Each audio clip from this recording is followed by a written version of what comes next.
Hey, what's up, guys? So today I'm going to be working on the 240.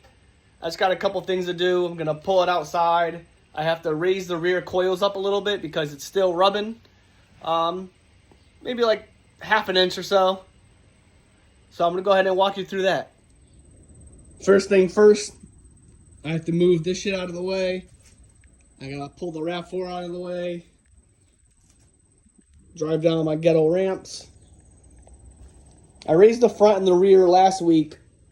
I think I did like half inch in the front and like a quarter inch in the back. But when I pull out my driveway and out the garage and on any incline, I still rub. I'm not really sure because there's a lot of space there. These wheels are a little bit fatter than the last wheels. There's more offset. So I think the tire and the whole rim stick out a little bit more. And I tried rolling the quarter panel before I painted it. I probably should have rolled it some more, but I didn't want to go too crazy. So yeah, I'm going to pull this out, jack it up, raise it up a little bit, and then hopefully it's a little better. Before I start it up and pull it out, I just want to go over something super quick.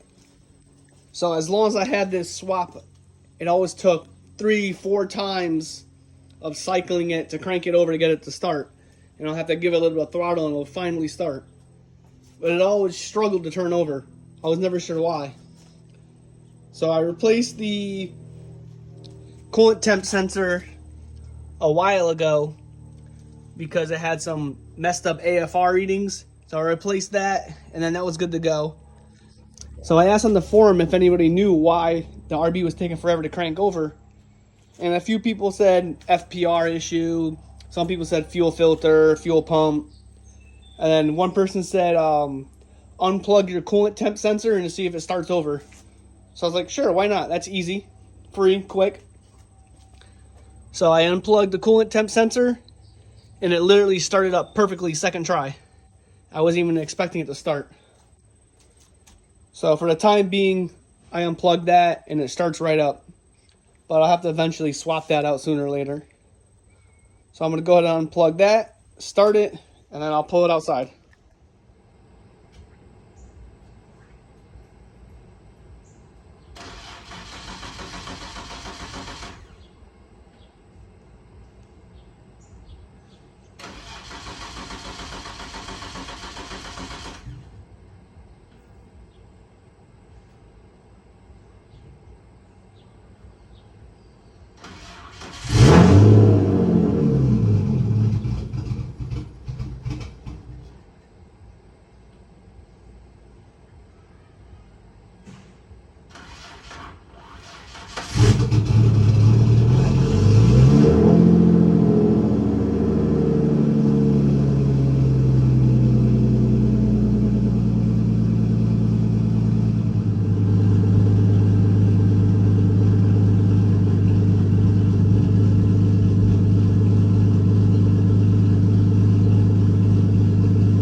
Okay, so I just got the wheel off.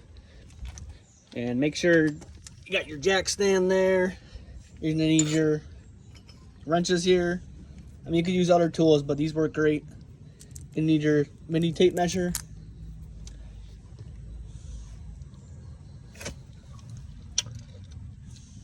Basically, we're just gonna loosen this bottom one here, grab this one here, tighten it up a couple threads, and then it should bring it up a little bit. I'll show you that in a second, but let me show you where it's rubbing if you can see it. Yeah, the fresh paint's already rubbing off. Oh yeah, you can see it. So right there, all right there, and then this side, same right there. I'm not gonna do it today, but next couple weeks I'll take the tire back off and I'll get my touch-up paint and touch it all back up so it doesn't rust or anything. So we'll grab our smaller wrench. The one that has a smaller diameter size. We'll go ahead and loosen this bottom one. Let's see if I can do it with one hand. There we go. So loosen that. Then I'm actually gonna bring it back.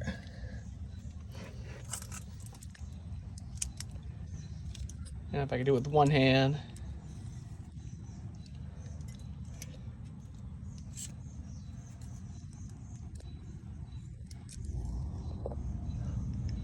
I'll measure from the top collar flat to the bottom collar flat, which I'm gonna call it 2 inches.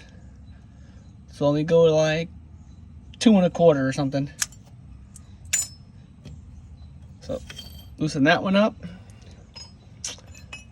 And then you could turn this one here, the bottom one, or you could turn the top one. Either one. You wanna just turn it.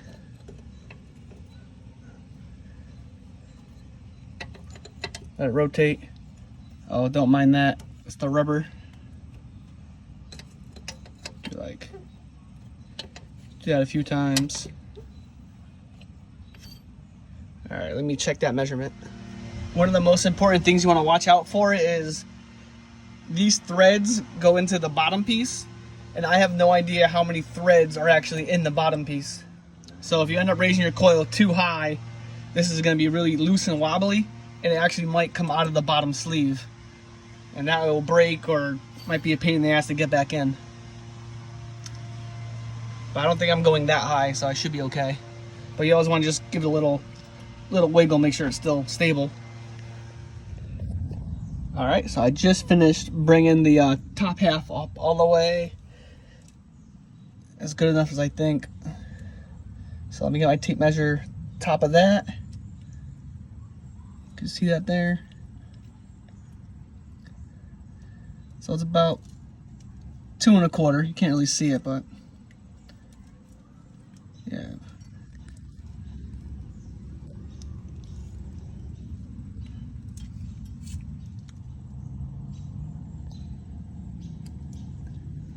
All right, so I butt that to the top of that flat piece,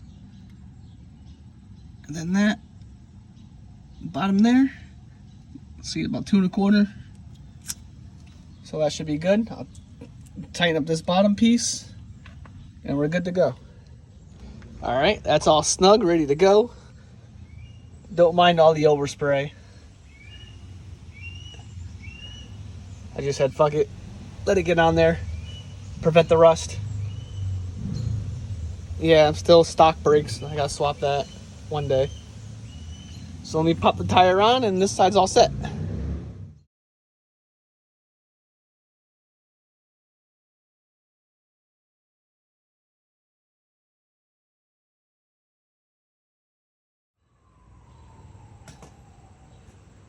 All right, all done. Time to start it up and bring it back in the garage for today.